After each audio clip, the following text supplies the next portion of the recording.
Hello guys, हम लोग ऐसी मूवी एक्सप्लेन करने वाले। चलिए तो आइए देखते हैं, आप भी मजा लीजिए, हम मजा लेते हैं। चलिए इस बात को लाइक और सब्सक्राइब कर दीजिए। Bollywood silver screen presenting ghost ship. इस कहानी की शुरुआत होती है सन 1962 से, जहां पर हमें इटालियन ओशियन में एक शिप को दिखाया जाता है जिसका नाम MS एंटोनिया ग्रेजा है। इस शिप के डांस रूम में सभी पैसेंजर्स डांस कर रहे होते हैं और तभी हमें एक हाथ को दिखाया जाता है जो एक लीवर को ऊपर उठाता है। लीवर के ऊपर उठते एक वायर से सब के सब लोग मारे जाते हैं जो डांस कर रहे होते हैं। एक बच्ची जिसका नाम केटी है वो बच जाती है क्योंकि उसकी हाइट कम है और वायर उसके ऊपर से गया होता है।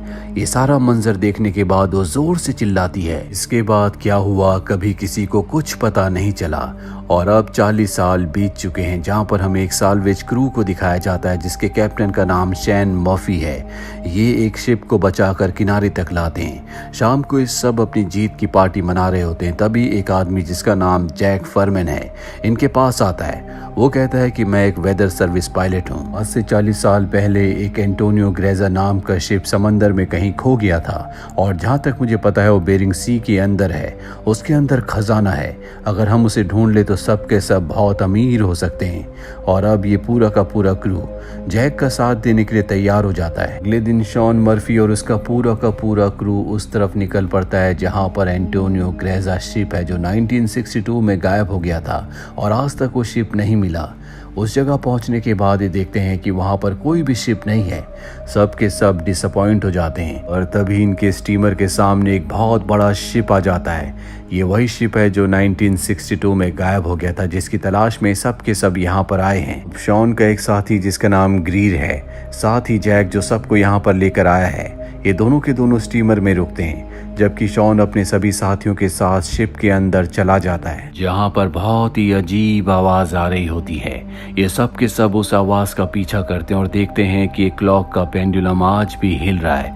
जैसे ये क्लॉक के और नजदीक जाते हैं पेंडुलम हिलना बंद हो जाता है और अब इनमें से एक पेंडुलम को हाथ लगाने वाला होता है कि बहुत जोर से आवाज आती है जिससे सब के सब डर जाते हैं। वहीं पास टेबल में स्क्रैबल पड़ा होता है जिसके वर्ड्स अपने आप ही बदल जाते हैं और उसमें लिखा हुआ आता है वेलकम। अब ये सब के सब और आगे बढ़ते हैं और तभी इनके एक साथी के नीचे से फ्लोर टूट जाता है। वो नीचे गिरने वाला होता है कि मॉरिन उसे पकड़ लेती है और जब वो उसे पकड़ती है तो वहां पर उसे एक बच्ची दिखती है।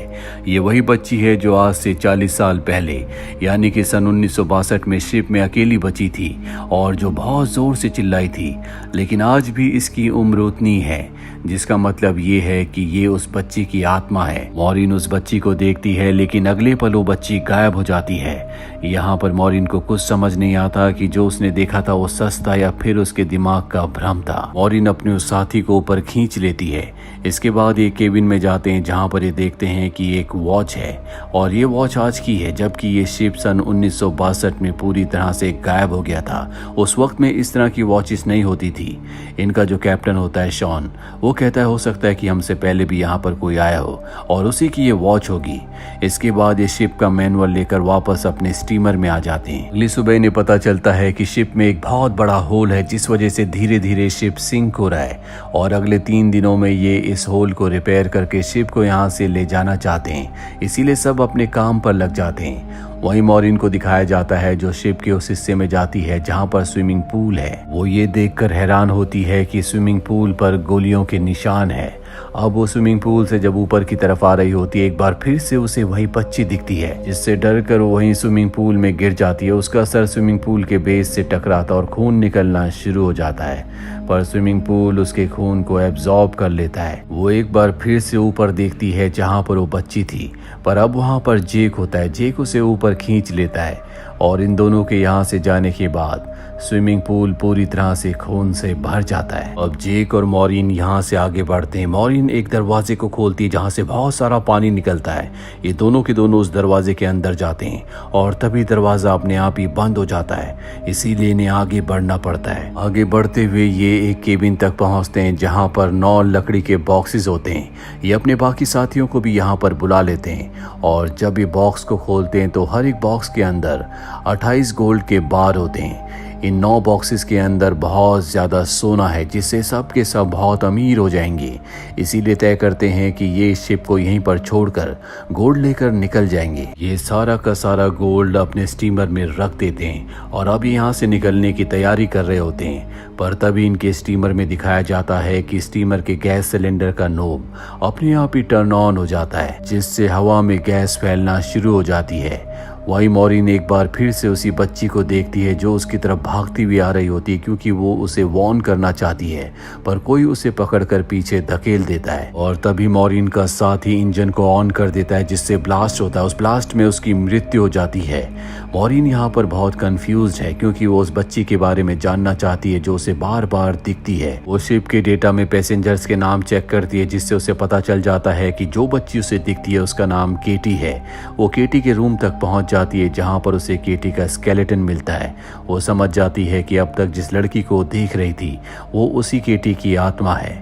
वही हमेशा उनको दिखाया जाता है जो कैप्टन के रूम में बैठा होता है और तभी उसके सामने इसी शिप के कैप्टन की आत्मा आ जाती है जो उसे ग्लास में अल्कोहल डालकर पीने के लिए देती है। साथ ही वो उसे एक फोटो देता है जिसमें एक शिप होता है जिसका नाम लॉरेली है। कैप्टन बताता है कि आज से कई साल पहले यानी कि सन 1962 में हमने इस शिप को रेस्क्यू किया था। इसी शिप के अंदर वो सोना था जो हम अपने शिप एंटोनिया ग्रेजा के अंदर ले आए, लेकिन इसके ठीक 2 दिनों के बाद हमारा शिप हमेशा के लिए गायब हो गया। इसके बाद कैप्टन की आत्मा शॉन मर्फी को एक और फोटो दिखाती है और जब शॉन मर्फी उस फोटो को देखता है तो उसके चेहरे का रंग उड़ जाता है। वही मॉरिन को दिखाया जाता है जो उसी बच्ची की आत्मा के साथ बैठी होती है। उस बच्ची की आत्मा बताती है कि इस शिप के अंदर बहुत सारे लोगों की आत्मा कैद है और जो ये सब कुछ कर रहा है उसे बहुत सारी आत्माओं की जरूरत है और जब उसका काम पूरा हो जाएगा तभी हम अपनी आत्माओं की दुनिया में जा सकती है, यानी कि इन सब सोल्स को तभी मुक्ति मिलेगी। वहीं दूसरी तरफ इनके एक और साथी को दिखाया जाता है जो उस जगह पहुंच जाता है जहां पर आज से कई साल पहले पार्टी चल रही थी और अचानक से सारा का सारा माहौल उसी तरह से हो जाता है जैसे 1962 में था। वहां पर उस सिंगर भी थी जिसके गाने पर सब गाना गा रहे थे और तभी इसे ट्रैप करके मार दिया जाता है, यानी कि इनके 2 लोग मारे जा चुके हैं। इनके 2 और साथियों को दिखाया जाता है जिन्हें बहुत ही स्वादिष्ट खाना मिलता है। ये उस खाने को खा लेते हैं पर अगले पले देखते हैं कि वो खाना नहीं बल्कि कीड़े हैं, जिसके बाद उन्हें वॉमिट हो जाती है। वहीं हमें शॉन मर्फी को दिखाया जाता है जिसे बहुत कुछ पता चल चुका है, इसीलिए जल्द से जल्द वो शिप से निकलना चाहता है। वो मॉरिन को ढूंढ रहा होता है पर तभी उसके सामने उसका वही साथी आ जाता है जो ब्लास्ट में मारा गया था। दरअसल ये उसका घोस्ट है जो लगातार उसकी तरफ बढ़ रहा होता है। वही मॉरिन भी यहाँ से निकलना चाहती है, इसीलिए वो उस तरफ आ जाती है जहाँ पर शॉन मर्फी है। शॉन मर्फी को मॉरिन के चेहरे पर अपना वही साथी दिख रहा होता है जो अभी घोस्ट बनकर उसकी तरफ आ रहा था, इसीलिए वो मॉरिन के ऊपर हमला कर देता है पर मॉरिन उसके पैर को जख्मी कर देती है। हालांकि शॉन उसे मारने वाला होता है कि तभी जैक आकर उसके ऊपर हमला करके उसे बेहोश कर देता है। जैक वही आदमी है जो इन सब को यहाँ पर लेकर आया है। अब क्योंकि शॉन मर्फी ने मॉरिन के ऊपर हमला किया था इसीलिए ये उसे नीचे एक्वेरियम में बंद कर देते हैं। इनके बाकी 2 साथी भी आ जाते हैं। ये जल्द से जल्द इस शिप को रिपेयर करके यहाँ से निकलना चाहते हैं क्योंकि इनके पास इसके अलावा कोई भी ऑप्शन नहीं है।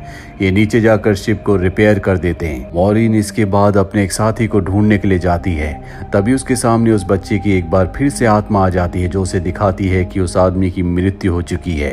ये वही आदमी है जो उस पार्टी रूम में पहुंच गया था। दरअसल पार्टी रूम में पहुंचने के बाद जो वहां पर सिंगर थी उसकी आत्मा ने उसे सिड्यूस किया था। वो उसके पीछे पीछे ऊपर गया और उसकी आत्मा ने उसे ऊपर से नीचे धक्का दे दिया और अब उस बच्ची की आत्मा मॉरिन को 1962 का पूरा वो दृश्य दिखाती है जब सब के सब शिप में मारे गए थे। सबको अलग अलग तरीके से मार दिया गया था जिसमें केटी भी थी।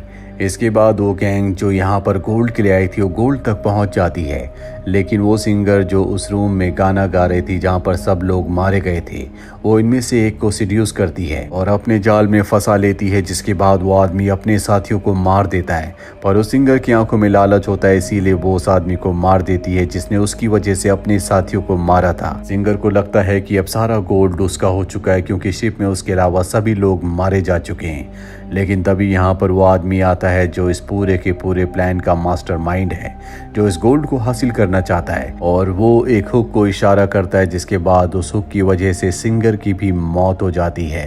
और अब यहाँ पर वो बच्ची उसे उस आदमी का चेहरा दिखाती है, जिसे देखकर मॉरिन पूरी तरह से घबरा जाती है, क्योंकि ये आदमी और कोई नहीं बल्कि जेक है, वही आदमी जो इन सबको यहाँ पर सोना ढूंढने के लिए लाया है। मॉरिन समझ जाती है कि उसका साथी शॉन मर्फी वो पूरी तरह से बेगुनाह है। वो उसे बचाने के लिए एक्वेरियम की तरफ भागती है, लेकिन अब उसकी मृत्यु हो चुकी है।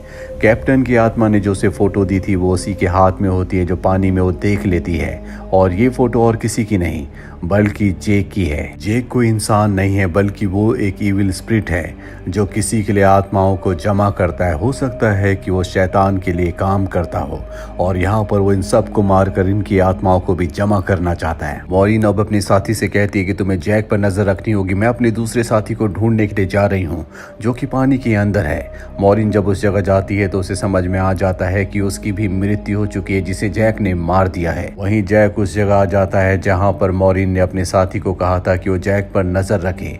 जैक और उसके बीच में आर्गुमेंट्स हो जाते हैं, इसीलिए मॉरिन का साथी जैक को गोली मार देता है। उसे लगता है कि वो मारा गया, इसीलिए वो वहां से चला जाता है।